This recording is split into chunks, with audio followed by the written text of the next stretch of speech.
요셉이 형들에게 이르되 내게로 가까이 오소서. 그들이 가까이 가니 이르되 나는 당신들의 아우 요셉이니 당신들이 애굽의 판자라. 당신들이 나를 이곳에 팔았다고 해서 근심하지 마소서. 한탄하지 마소서. 하나님이 생명을 구원하시려고 나를 당신들보다 먼저 보내셨나이다. 이 땅에 2년 동안 흉년이 들었으나 아직 5년은 밭갈이도 못하고 추수도 못할지라.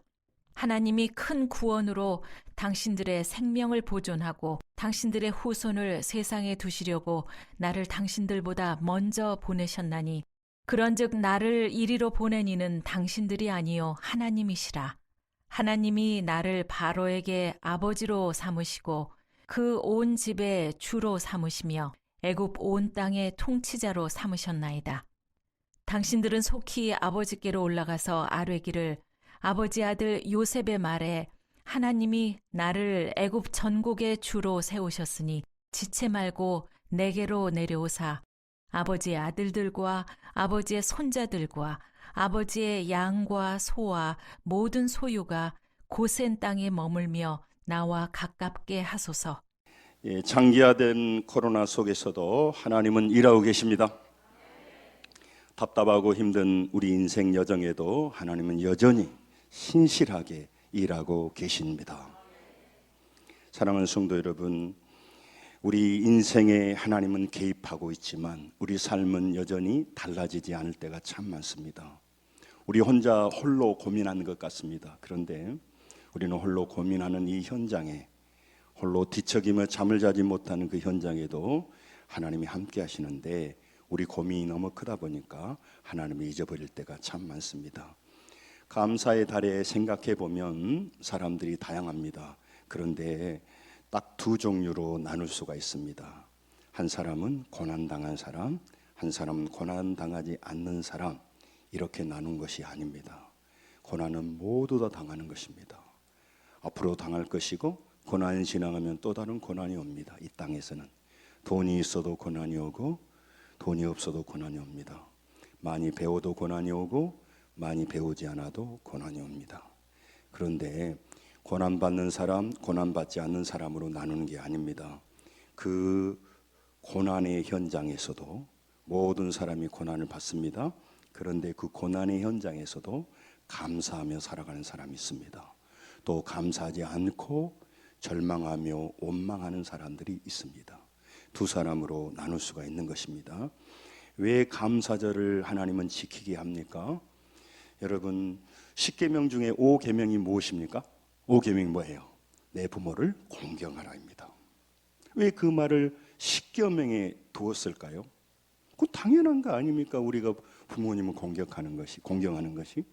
이 공경이라겠죠. 공격이 아닙니다. 부모님을 공격하는 것이 아니고 부모님을 공경하는 것이에요.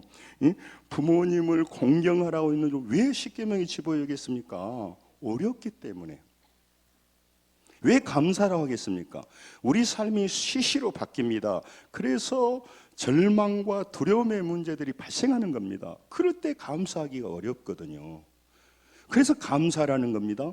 절기를 정해놓고 감사를 배울 만큼 감사는 중요하다는 겁니다. 입으로 감사를 얘기를 하는 게 아닙니다. 감사하지 않는 사람은 불신의 사람이기 때문이고, 감사하지 않는 사람은 믿음으로 살지 않기 때문에 그렇습니다. 그래서 범사에 감사를 하는 겁니다. 본문에 가장 감사할 수 없는 상황에 있었던 사람이 한 사람이 있습니다. 이 내용은 여러분이 잘 알 겁니다. 그런데 여러분, 오늘 요셉을 본받으라고 하는 게 아닙니다. 요셉의 삶의 여정에 이렇게 인도하신 하나님이 우리의 삶의 여정에도 동일하게 역사하신다, 이 말씀을 하시려고 하는 겁니다. 동일하신 하나님. 제가 좋아하는 찬양이에요. 여러분, 사람들이 가장 큰 충격을 받는 것은 사람에게 버림받을 때입니다. 다른 사람들에게 무시받을 때, 다른 사람들에게 소외받을 때 큰 충격을 받습니다. 그런데 그 충격 중에서도 믿었던 가족들에게 버림을 받을 때 그 충격은 배가 되는 것입니다. 상처와 충격은 더 강한 트라우마로 남게 되어 있습니다. 요셉은 이 아버지와 함께 밧다마람에서 돌아와서 헤브론이라고 하는 전에 아버지와 할아버지 야곱과 이삭과 아브라함이 살았던 곳에 살았습니다. 처음에는 숫곳이라는 곳에 살았어요. 그러다가 문제가 발생해서 베델로 올라갔다가 지금은 헤브론에서 살고 있습니다. 예루살렘과 가까워요. 다윗이 나중에 왕이 됐던 곳이죠. 그곳에 살다가 자녀들이 양을 치는 일을 해요. 그래서 양을 치고 있으니까 이 아버지 야곱이 요셉에게 심부름을 보냈습니다.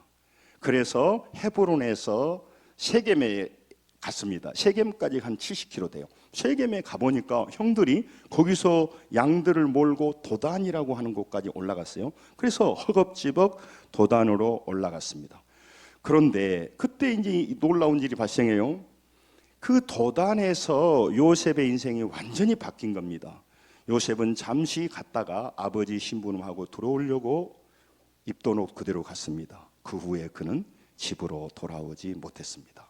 그때 나이가 17살 티네이저 시대의 어린 소년이었습니다. 요셉은 도단에 갔을 때 이복 형들이 있습니다.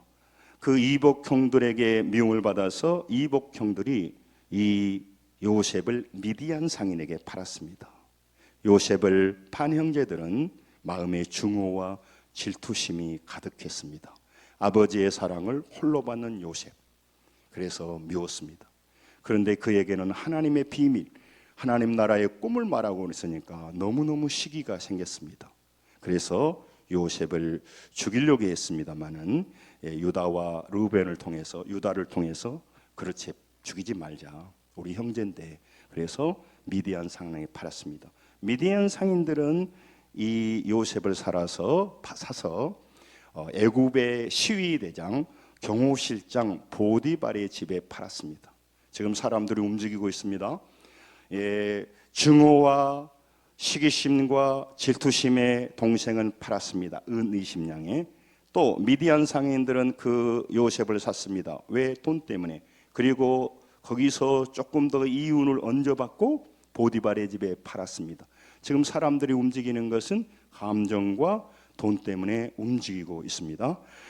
그 상인들이 이 요셉을 보디발에 팔았는데 요셉은 거기서 죽지 않았습니다.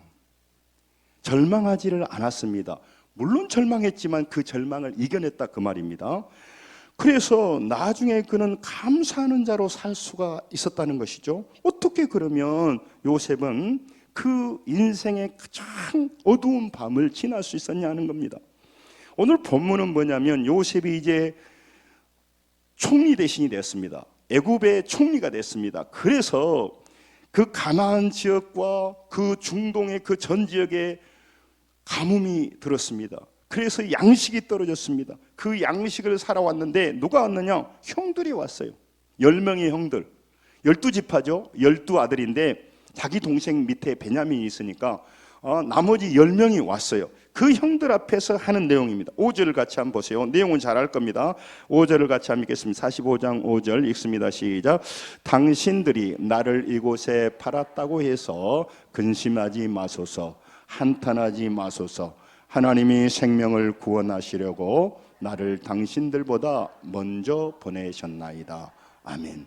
여러분, 똑같은 사실이 발생하고 있지만 요셉은 그 현장의 고난과 문제를 달리 해석하고 있습니다.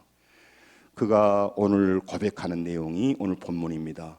요셉은 보디발의 집에서 종살이 했습니다. 그때 하나님께서 내가 너를 먼저 보내서 많은 너의 가족들을 70명의 가족을 구원하려고 이 가뭄에 너희를 살리려고 내가 너를 먼저 보냈어. 그렇기 때문에 네가 고난당해도 어려워하지 마. 이렇게 말씀 안 하셨습니다.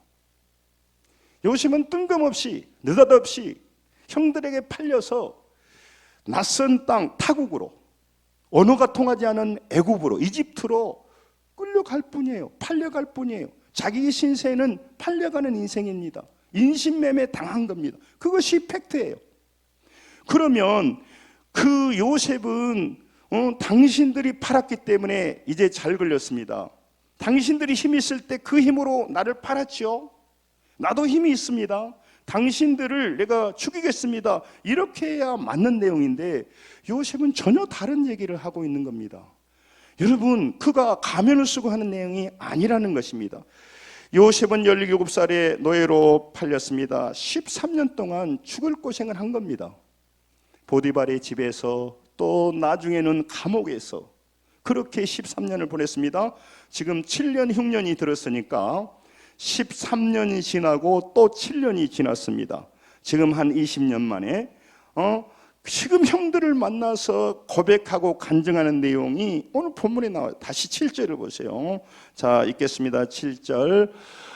자, 같이 읽겠습니다. 7절 시작. 하나님이 큰 구원을 당신들의 생명을 보존하고 당신들의 후손을 세상에 두시려고 나를 당신들보다 먼저 보내셨나니. 아멘.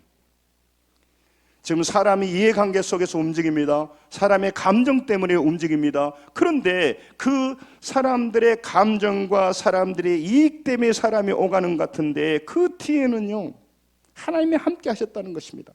그리고 하나님께서 애굽으로 먼저 보내는 놀라운 섭리가 그 안에 들어 있었다고 그가 깨닫고 오늘 형들 앞에 고백하는 것입니다. 여러분, 왜 이 말씀 우리에게 말씀하실까요? 여러분, 우리는 어떤 인생의 고난의 과정 중에 있으면 이 고난의 과정을 하나님이 설명해 주지 않습니다. 그냥 느닷없이 고난을 당하는 것입니다. 알 수 없는 문제 속에 빠져들어가는 것입니다. 다른 사람은 멀쩡히 잘 삽니다. 근데 나는 왜 그렇게 그 문제를 독박 쓰고 나 혼자 어려운가 하는 생각을 하게 되는 겁니다. 그 과정에서는 하나님이 침묵하시는 것입니다. 그리고 사람들만 왔다 갔다 하는 것입니다. 그래서 당하는 사람들은 사람만 보는 겁니다. 내가 절치부심하며 너의 그 공격과 나를 해야 하는 것과 나를 팔아먹는 것에 대해서 나는 반드시 복수하리라. 복수하리라. 제가 전에 봤던 그 장보고라고 하는 그 드라마를 보면서 그 장보고가 그 노예로 팔려서 어떻게 다시 돌아오는가 하는 과정, 그래서 해상 장보고 완도 청해진의 그걸 보았습니다. 처절했습니다. 똑같아요. 그래서 그 안에 복수심을 키우고 힘을 키우고, 어떤 영화에 보면요, 자기를 배반한 사람에서 감옥에 갇혀 있으면서도 살아남으려고 거기서 막 푸시업을 하더라고요. 이 몸을 키워서 나가면 반드시 칼로 죽이겠다라고 복수심에 불타는 사람을 보았습니다. 오늘 요셉은 타국에서 열악한 노예 신분으로 살았습니다. 그런데 그때 처음부터 요셉은요, 다른 태도를 가지고 있어요. 창세기 39장 2절에 보면 요셉이 어떻게 살았는가를 잘 보여줍니다. 여러분 같이 한번 말씀 같이 읽겠습니다. 시작. 여호와께서 요셉과 함께 하심으로 그가 형통한 자가 되어 그의 주인 애굽 사람의 집에 있으니. 아멘. 이 요셉이요, 특별하게 행동합니다. 여러분, 요셉과 하나님께서 요셉과 함께 하신단 말이죠. 늘 제가 전에 이 부분도 설명할 때 말씀드렸습니다. 누구는 하나님이 함께 해주고 누구는 하나님이 안 함께 해주고 불공평하잖아요. 그 내용이 아닙니다. 이 내용은요, 요셉이 하나님을 영접하고 하나님을 의지하고 하나님께 기도했다는 것이에요. 여러분, 지금도 우리 하나님이 함께 하십니다. 할렐루야. 그런데 어떤 사람은 하나님이 함께 하신다고 고백하는 사람들이 있습니다. 그런데 어떤 사람은요, 하나님이 왜 나를 방치하시냐고 공격하는 사람이 있단 말이죠. 하나님을 공경해야 되는데 오늘 아침에 내가 생각나는 거예요. 오늘 가다가 하나님을 공격해버린 사람들이 있다니까. 여러분, 지금 보세요. 여호와께서 요셉과 함께 하심이 이제 30살이 되고 또 국무총리가 될 때가 아니고 17살 나이에 17살 철없는 나이에 그는 하나님을 붙들고 살았다, 그 말이죠. 그걸 지금 얘기를 하는 겁니다. 그러면 요셉은 갑자기 어디서 그런 믿음이 생겼을까요? 여러분, 알 수 없는 고난, 해석이 불가한 환경 속에서 그는 하나님을 만나고 있었다는 것입니다. 아멘. 여러분, 우리의 고난의 삶은요, 고난받고 고통받고 힘들고 두려워하라고 주시는 것이 아니라는 거죠. 우리 삶이 편안하고 안정됐고 문제가 없으면 우리는 자기중심으로 살아가려면 이기심을 모두 다 가지고 있기 때문에 그렇습니다.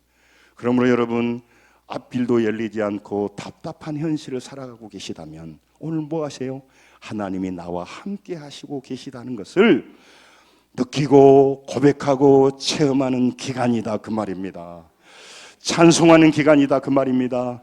감사하며 살아가는 기간이어야 된다 그 말을 하고 있는 것입니다. 여러분, 누가 찬송 안 하고 싶습니까? 누가 감사 안 하고 싶습니까? 그런데 감사할 수 없고 찬양할 수 없고 내 마음에 여유가 없고 내 현실의 문제를 헤쳐나가야 됩니다. 그래서 나는 신앙에 지금 집중할 수 없다 그 말 아니겠습니까? 내가 나중에 좀 형편이 풀리면 그때 좀 하나님 찾아볼게요. 지금은 내 목표 이루기에 바쁩니다. 내가 지금 고난의 현장을 빠져나가려고 하는데도 급급합니다. 그 말 아니겠습니까? 하나님은 다른 메시지를 주고 있단 말이죠. 네 힘으로 네 어려움을 해결하지 말라 그 말이죠. 청년들 마음에 많은 갈등이 있을 수 있습니다. 직장의 오너들이 갈등할 수 있습니다. 질병으로 고통당할 수가 있습니다. 그 정도 연약한 수준을 넘어서 이제 사명을 행하려고 하면서 고난당할 수도 있습니다.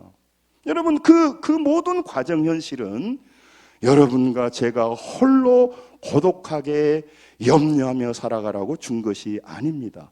그때 우리는 우리와 함께 하신 하나님을 만나야 될 줄로 믿습니다. 하나님을 만나는 기간이다 그 말이죠.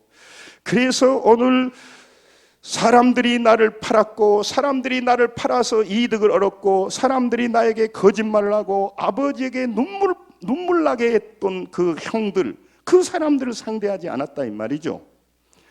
여러분, 사람이 아니라 하나님께서 자기를 살리기 위해서 또 자기 가족들을 살리기 위해서 먼저 선택했다 그 말이에요.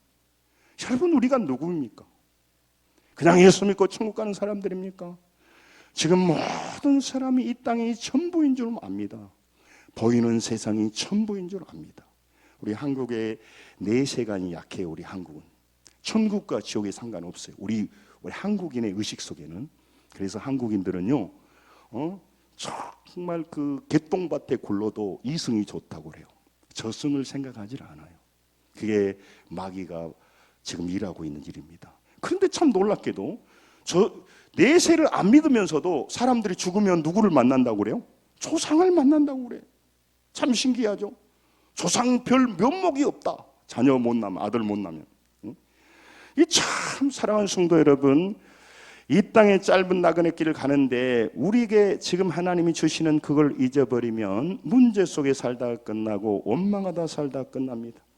이 17세 소년이 팔려왔을 때 그는 어떻게 이런 하나님이 함께하는 믿음을 가졌을까요? 여러분, 우리 청년들, 우리 많은 성도님들, 우리가 이 멋진 세상에 살면서 하나님이 함께하심을 보면서 수많은 다니엘 기도에서도 간증을 들으시면서도 왜 우리가 하나님을 더 깊이 못 만날까요? 더 깊이 나가지 못할까요? 왜 똑같이 형제들이 아버지를 통해서 말씀을 들었습니다. 그때는 성경이 없을 때요. 아버지가 경험한 하나님, 아브라함 할아버지가 경험한 하나님을 늘 반복해서 들었고 제단을 쌓았습니다. 그런데 10명의 형제들은 허투루 들었습니다.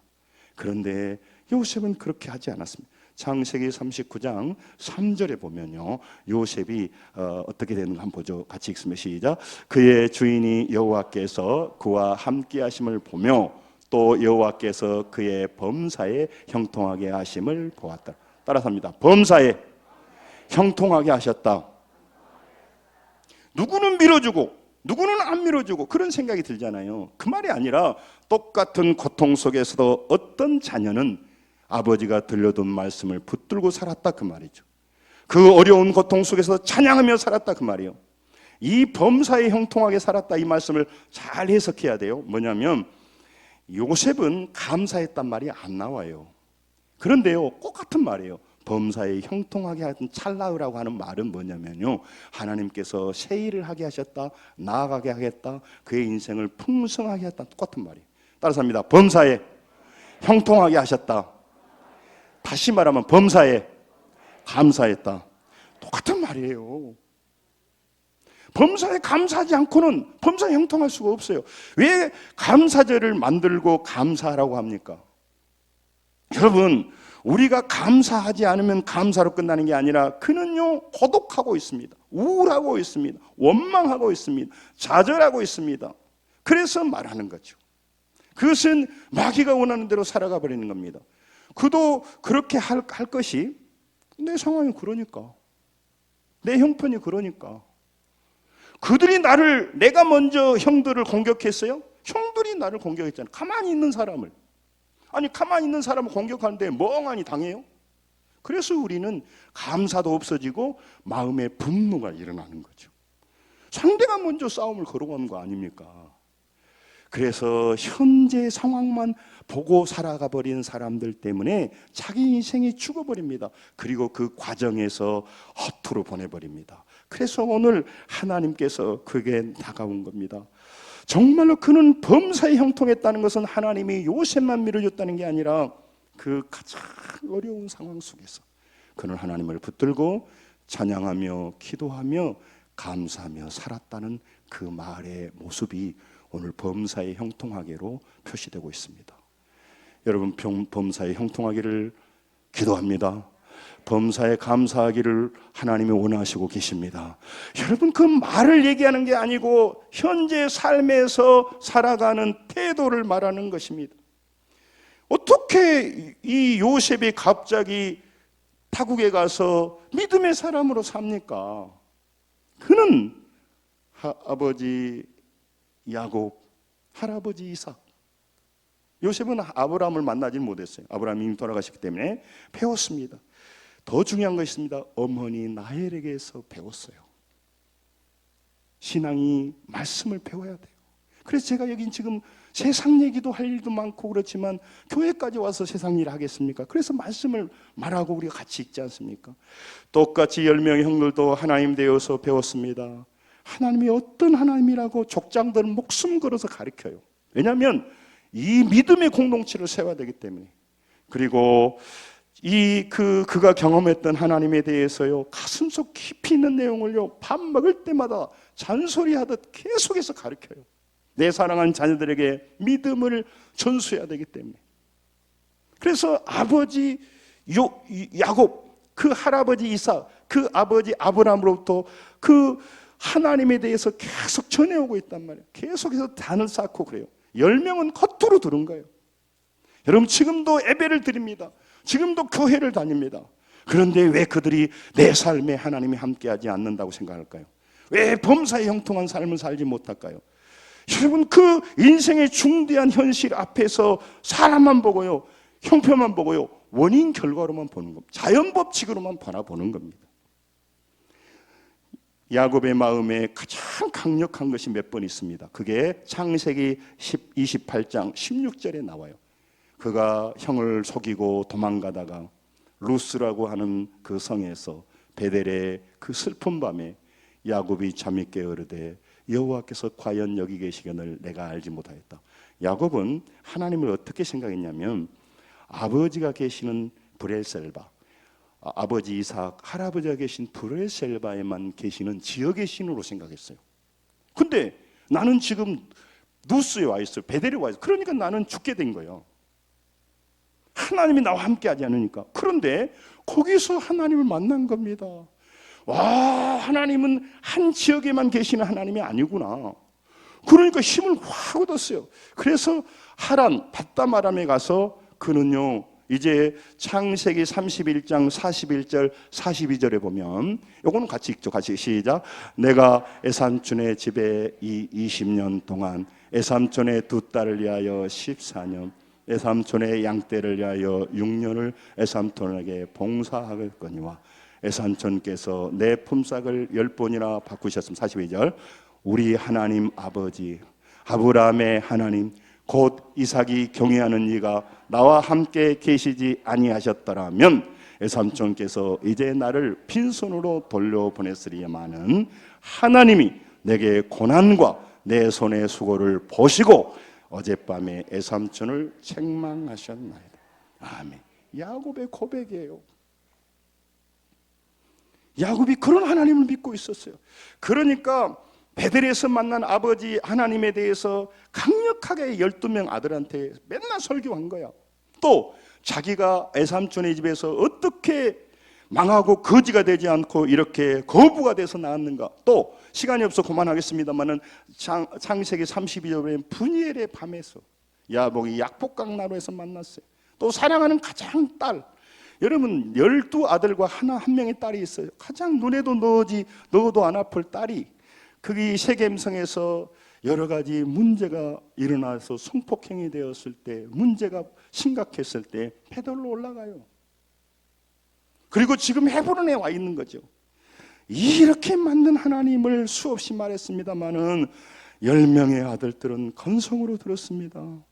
삶에 적용하지 않았습니다. 요셉은 그 17살의 나이에 그 말씀을 적용한 겁니다. 다른 형제들은 동생을 팔면서 말씀을 무시했습니다. 믿음과 상관없이 살았습니다. 여러분 오늘 또 바쁘고 힘드시죠? 여러분 일터가 복잡하시죠? 그래서 여러분 믿음을 혹시 팔고 계시지는 않습니까? 여러분 내 이익을 위해서 하나님의 말씀을 무시하고 살지는 않습니까? 그런 말씀대로 살지 않으면서 하나님은 왜 나에게 복을 내려주지 않는가? 하나님은 뭐 두고 계시는가? 이런 불만이 있으시지는 않는가요? 물론 하나님은 우리의 행동에 상관없이 은혜를 베푸십니다. 할렐루야.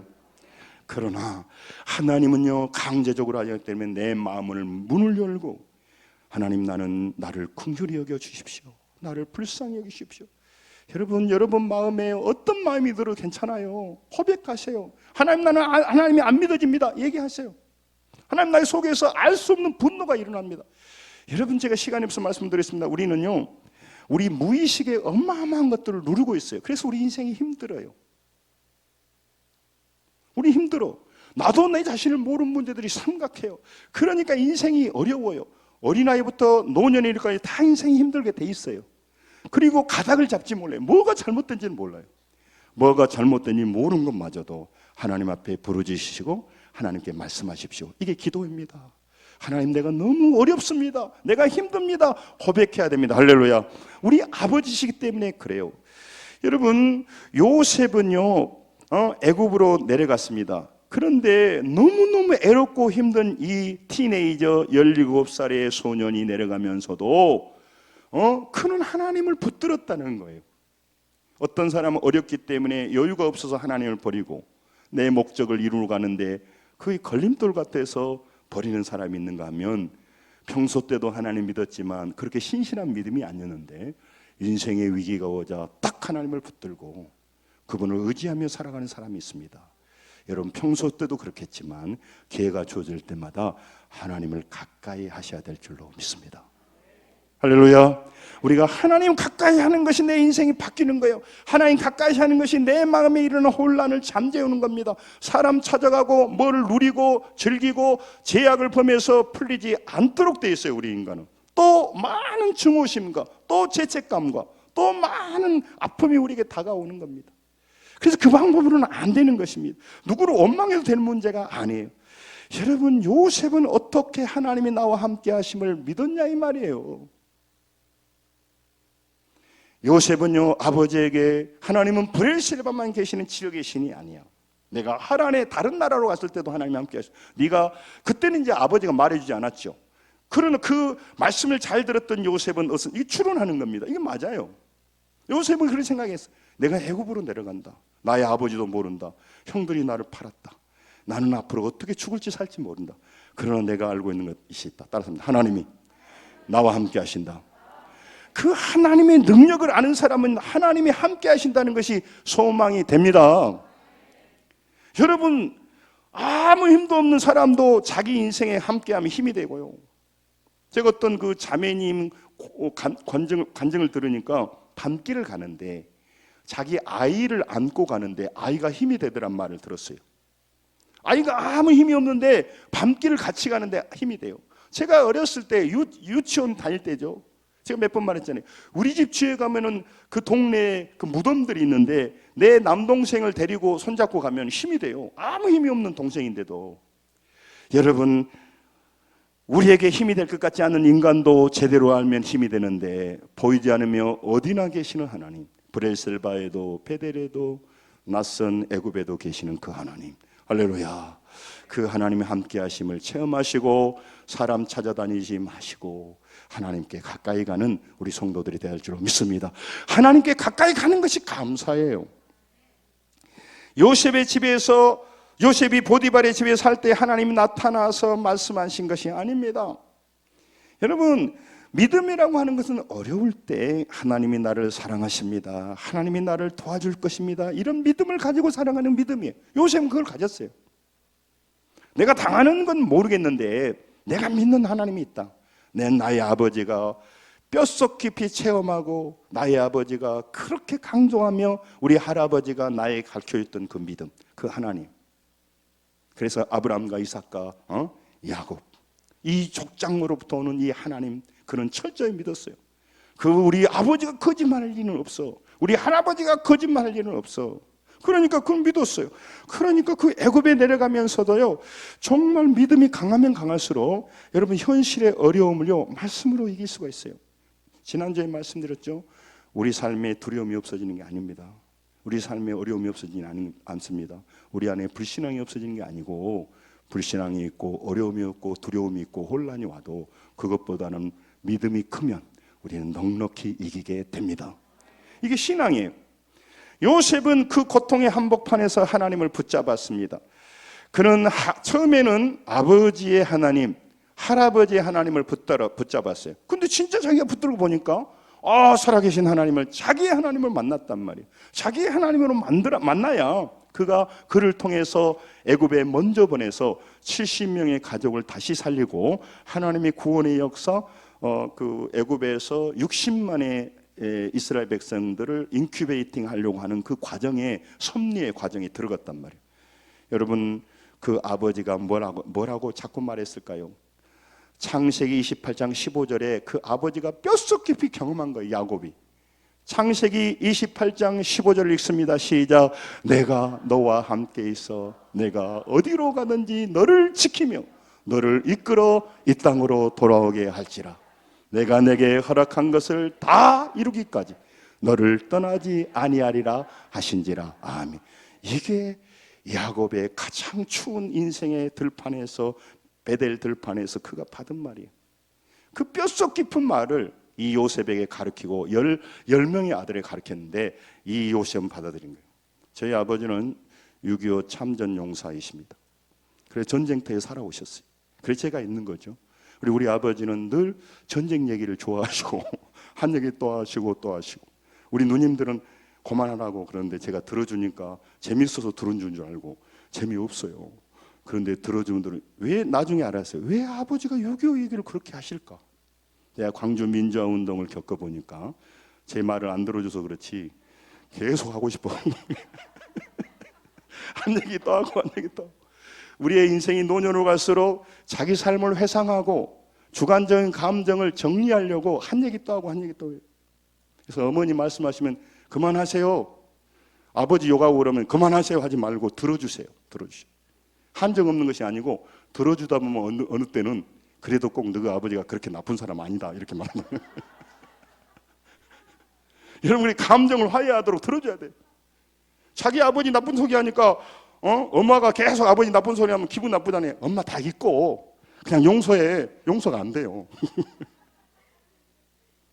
어떤 할아버지가 맨날 말하는 거예요. 너희 아버지가 바람 피웠다. 그러면서 나중에 계속 들어주니까 그러더라는 거예요. 꼭 너희 아버지가 나빴겠냐? 그 옆에 그 년들이 나빴지. 여러분, 현실 속에서 하나님이 자신을 먼저 구원할 일을 하겠다고 창세기 50장에도 요셉이 인생을 마감하며 말합니다. 창세기 50장 20절부터 21절에 보면요, 그가 말합니다. 하나님께서 나의 인생에 어떻게 역사했는가를 말합니다. 창세기 50장 20절 21절, 당신들은 나를 헤아려 하였으나, 헤아려 했죠. 팔아먹었죠. 따라서입니다. 하나님은 그것을 선으로 바꾸사 나를 팔아먹고 죽이고 멸망시키라 하였는데, 하나님은 그것을 우리 지금 다니엘 기도한 역전되리라, 역전시켰단 말이죠. 그 씨름 기술에 놀라운 것이 있어요. 이 뒤집기라는 게 있습니다. 힘이 약한 사람이 힘이 큰 사람들의 힘을 이용해서 딱 달라붙어 가지고 딱 뒤집어 봅니다.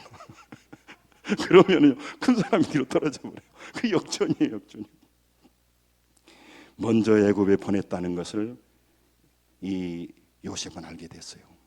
여러분, 오늘 또 우리의 삶의 여정에서 나는 왜 이렇게 고생만 하냐? 그게 아니라니까요. 여러분과 저를 먼저 보냈습니다. 많은 사람을 구원하라고, 그 고난의 과정에서 하나님을 체험하라고. 여러분, 우리는 먼저 보낸 자로서 그 형들을 품고 위로하고 격려했던 요셉처럼 우리도 이 땅에 많은 사람들이 돈이 없어 고난당하는 게 아닙니다. 그런 죄로 인해서 영원한 멸망을 향해 가고 있습니다.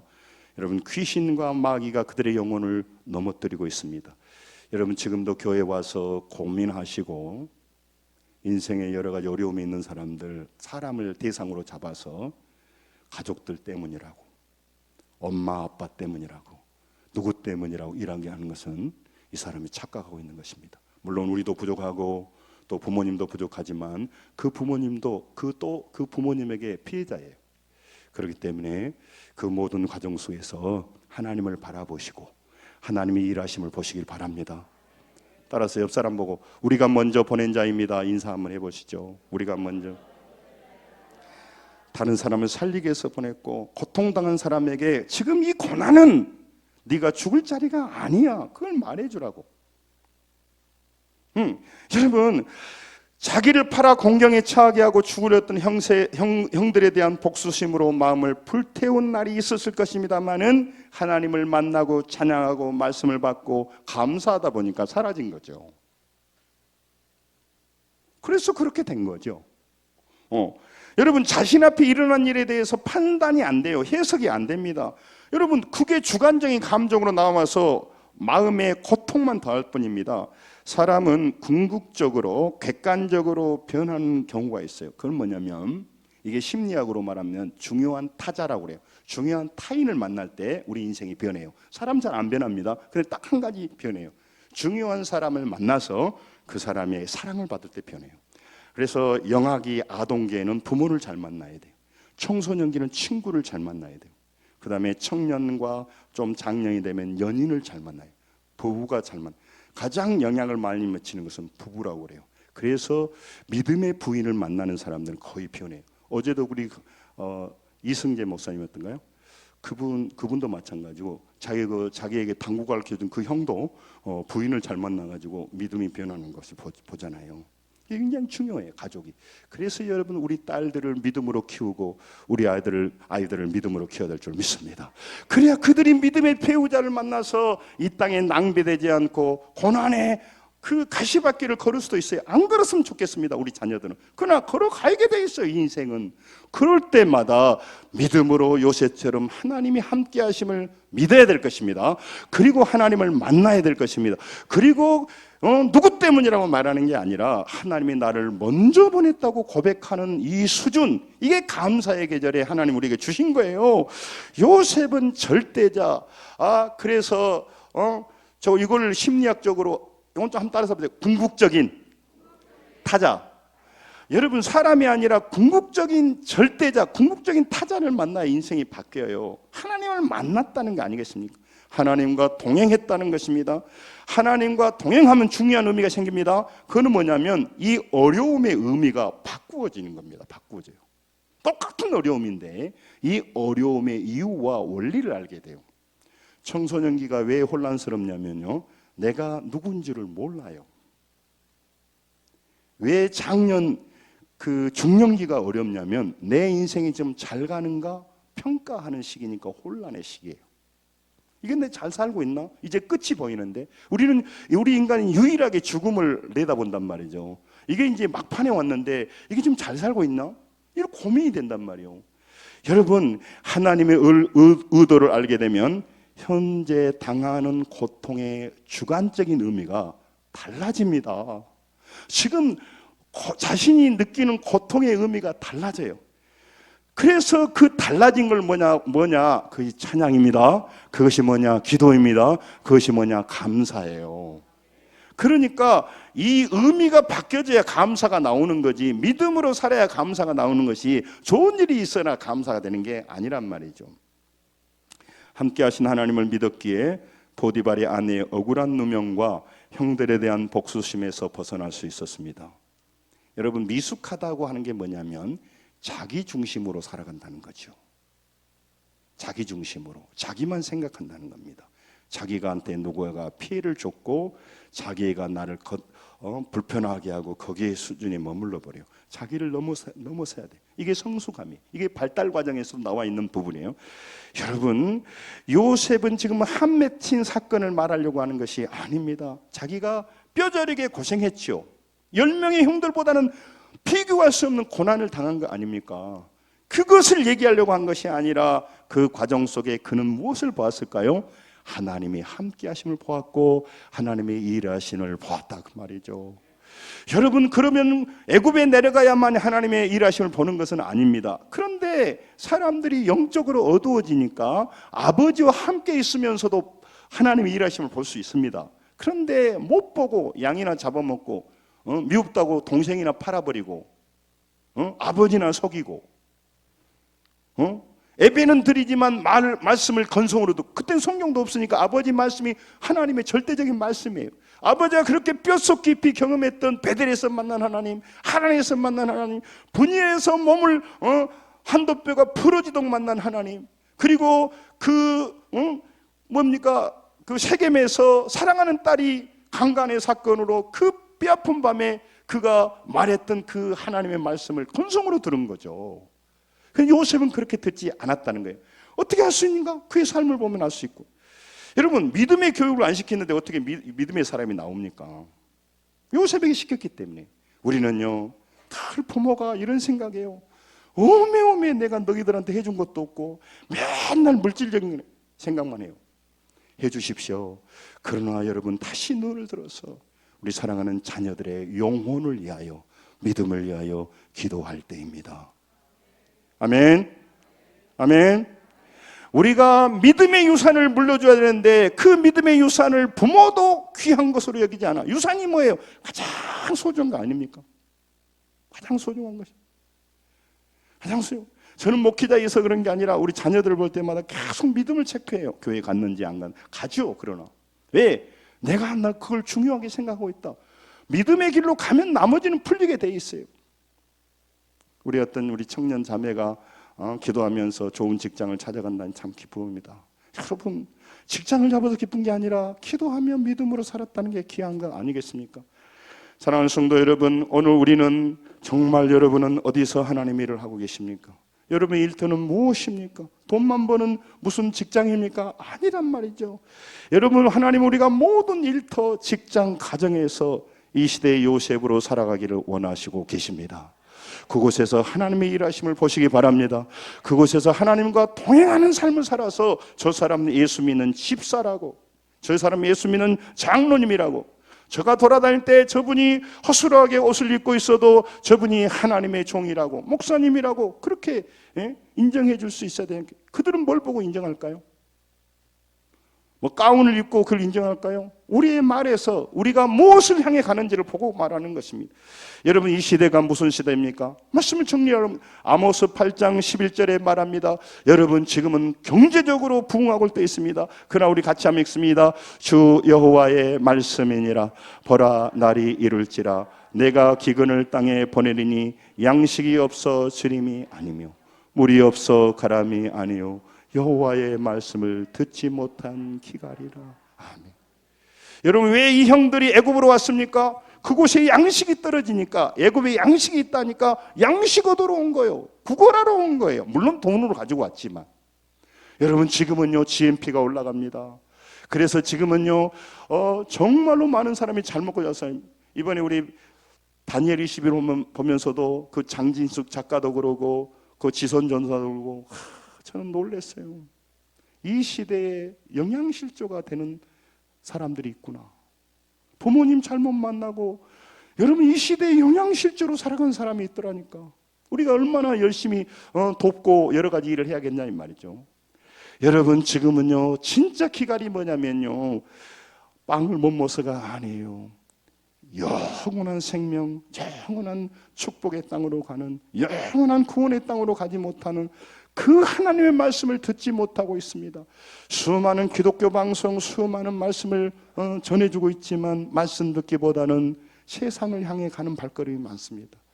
물질을 향하고 자기 욕망을 향하는 대로 훨씬 사람들이, 그래서 말씀을 듣지 못해서 기갈로 넘어지고 있는데 우리를 보내서 그들에게 말씀을 전하라고. 그래서 마태복음 24장 45절에 말씀합니다. 같이 또 읽겠습니다. 시작. 충성되고 지혜 있는 종이 되어 주인에게 그 집 사람들을 맡아 때를 따라 양식을 나눠줄 자가 누구냐? 그럴 때 우리가 뭐라 하겠습니다? 접니다. 우리 교회입니다라고 말해줘야죠. 그래서 교회는 구제도 합니다. 교회는요 여러 가지 사회복지도 할 수 있습니다. 그러나 교회의 가장 궁극적인 것은 사람을 지옥에서 멸망에서 죄에서 구원할 그리스도의 복음, 그리스도의 생명의 복음을 전하여서 생명의 말씀을 전해서 영혼을 살리고 그 영혼을 복되게 하는 것이 교회의 사명인 줄로 믿습니다. 그래서 우리가 그거 하는 겁니다. 사랑하는 성도 여러분, 하나님과 함께 동행할 때 어려움 의미가 바뀝니다. 이것이 감사합니다. 하나님의 의도를 알게 되면 현재는 당하는 고통의 주관적 의미가 달라진다고 말씀을 드렸습니다. 여러분, 오늘 우리는 감사로 성숙되어지는 삶을 살아야 될 줄로 믿습니다. 여러분, 우리가 왜 감사자, 그 말은 오늘 내 삶에 고난이 있고 문제가 있습니다. 그렇지만 하나님은 나를 여기 고난에 밀어볼고 하나님은 출장 가신 것이 아니란 말이죠. 그러면 뭐 하나님이 역사하시면 되지. 하나님은 자기를 붙들고 의뢰하고 따라서 합니다. 하나님, 나를 불쌍히 여기소서, 긍휼히 여기소서. 그렇게 하나님한테 붙들어요. 사람한테 그런 말 하지 마세요. 사람은 나를 더 무시해요. 하나님께로만. 감사는 항상 전체를 본자만이 할 수 있는 고백이며 찬양이에요. 7절 8절에도 말합니다. 당신들을 구원하려고 나를 당신들보다 먼저 보냈습니다. 그런즉 나를 이리로 보낸 것은 당신들이 아닙니다. 당신들이죠. 그런데 하나님이시라고 고백하는 그 놀라운 변화, 그게 믿음의 사람들이란 말이죠. 당신들은 나를 죽이러 갖고 헤아려 했습니다. 맞죠? 그러나 나는 그렇게 생각하지 않는다 이 말이에요. 하나님이 나를 보내서 이렇게 애굽의 넘버2가 되게 하셔서 이 중동의 많은 사람을 살리는, 생명을 살리는 일을 하였고, 나중에 이스라엘 백성을 그곳에서 다시 키우려고 하는 귀한 계제를 자기를 통해 하고 있다고 말해요. 그것이 감사합니다. 여러분, 하나님을 만나는 자만이 왜 그런지 고난의 이유를 알게 됩니다. 그리고 그 좋으신 하나님 앞에 그 과정에서 감사할 수 있는 것입니다. 요셉은 끝날 때 감사하는 게 아니라 과정 중에 감사했다, 그 말이에요. 여러분, 이게 좋은 겁니다. 여러분, 인디언의 속담에 이런 말이 있다고 합니다. 높은 산을 넘어 꽃밭을 보는 자만이 눈앞에 펼쳐져 있는 잡초에 연연하지 않는다. 먼 높은 산이 있어서 안 가려고 그래, 고통스러우니까. 그 먼 산 너머에 꽃밭이 있는 걸 보고 온 사람은요, 눈앞에 잡초에 어른거리지 않아요. 영원한 세상을 보고 하나님의 세상을 본 사람이 땅의 물질과 죄악과 음란과 타락한 욕망에 우리 마음을 빼앗기지 않습니다. 빼앗길 때 우리는 엎드린 것입니다. 다시 따라합니다. 주님, 나를 불쌍히 여겨 주옵소서. 내게 힘을 달라고 기도하는 거예요. 요셉은 이 하나님을 만나니까 사람에게 관대해집니다. 요셉이 특별한 사람이 아닙니다. 형들에게 관대해집니다. 하나님의 뜻을 알았기에 용서하게 됩니다. 이게 뭘까요? 감사인 것입니다. 그러니까 감사는 당시 입의 언어가 바뀐 게 아니에요. 요셉은 자기를 팔았던 형들을 위로하며 하나님이 자신의 삶에 하신 일들을 들려줍니다. 간증자가 된 겁니다. 하나님께서 하시는 일을 알려줘요. 형들도 아는 하나님인데 안 믿었으니까 그렇게 있죠. 그래서 여러분, 창세기 42장 5, 6절 보고 정리하려고 합니다. 이건 굉장히 중요한 거. 같이 읽어 시작. 이스라엘의 아들들이 양식을 살아간 중에 있으니 가나안 땅에 기근이 있습니다. 때에 요셉이 나라의 총리여서 그 땅 모든 백성의 곡식을 팔더니 요셉의 형들이 와서 그 땅에 엎드려 절하매. 여러분, 자기를 팔았던 형들은 지금 뭐하고 있습니까? 요셉 앞에 엎드립니다. 이스라엘은 야곱인지 아시죠? 그러니까 여러분, 그들은요 살아보니까 기근이 온 거죠. 이 사람은요, 많은 양식을 갖고 있는 겁니다. 감사하며 감격하며 살아가는 자가 어떻게 되는가를 보여준 모델이에요, 모델. 여러분, 상징이다고, 그림이다고. 팔아봤던 사람들은 양식을 구걸하기 위해서 엎드려 있고, 팔려가고 가장 열악한 가운데 갔던 요셉은 지금 보좌에 앉아서 그들에게 양식을 팔며 그들을 죽일 수 있는 고난의 자리에 올라가 있는 거죠. 다르잖아요. 여러분, 혼자 팔려갔던 요셉이 하나님이 함께 하시니까 먼저 애굽에 가서 베이스 캠프를 마련하고 있단 말이죠. 여러분과 제가 그런 자, 왜 우리가 돈을 벌어야 됩니까? 왜 우리가 성숙해야 됩니까? 왜 우리 교회가 부흥해야 됩니까? 먼저 보내는 자로. 여러분, 우리 이번에도 그 다니엘 21일 하면서 매일매일 그 후원자를 보면요, 가슴 아프지 않는 사람이 없어요. 그래서 우리 교회에서 한 군데만 하려다가 좀 두 군데 나눠줘야 되나 이런 생각이 좀 들더라고. 이 사람 보면 이 사람이 딱 하고. 여러분, 우리가 그거 나누려고 합니다. 사랑하는 성도 여러분, 우리가 마치면서 우리 교회가 선교하며 살아왔고, 우리가 다음 주는 추수감사절인데, 감사절에는 우리가 요즘 코로나로 문 닫아가고 어려운 개척교회를 지원했는데, 계속해서 유럽에 있는 선교사들이 너무너무 어렵다고 계속 후원을 보태는데 우리가 이것저것 할 수가 없어요, 형편이. 근데 아무래도 이번 추수감사절은 그 유럽 선교사들을 위해서, 유럽에 너무 어려워지니까 또 크리스마스와 같이 해야겠다는 감동에 대해서 기도하고 있습니다. 여러분, 어려우시죠? 그는 하나님이 우리에게 주신 은혜들을 나누어 가야 살아야 되고요. 여러분, 우리 가족을 구원하기 위해서 여러분 먼저, 저를 먼저 믿음의 길로 보냈습니다. 그래서 그들을 구원하라고. 또 우리 교회가 이 지역에 많은 영혼을 구원하라고 보냈습니다. 여러분, 사업도 바쁘시고 여러 가지 일 바쁘시고 자기 문제에 빠져 있는 여러분, 하나님을 붙드시기를 주 이름으로 축원합니다. 고난당하고 원망하지 보내면 안 됩니다. 우리 교회가 부흥하고, 그래서 저는 부흥을 위해 기도합니다. 제가 처음에는요, 제가 목회하면서 많은 영혼을 인도해서 다른 사람한테 솔직한 마음으로 가오도 잡고 싶은 마음도 조금 있었어요. 근데 그게 아니야. 아무 필요 없어. 우리 교회가 왜 부흥하고 성도들이 부흥해야 돼. 그리고 저는 옛날에는 외부에서 어떤 힘 있는 사람이 오기를 바랬어요. 아니야. 오면 좋겠지만 뭐 그래. 우리 성도들이 연약할 때 믿음으로 살아서 믿음의 복도 물질의 복도 할렐루야 많아지고 복을 받아야죠. 그래서 그걸 나누는 교회가 돼야죠. 그래서 여러분, 서로 힘을 내고 서로 기도해주고 서로 믿음을 위해 기도하고 서로 일터를 위해 기도하고 할렐루야. 옆 사람 보고 우리 기도하며 같이 동역합시다. 빨리 인사해봐요. 소 닭보듯 하지 마시고 우리가 서로 기도해주고 사업을 내 기도해주고 또 기도해 주십시오 하면 반드시 기도해 주시고 할렐루야.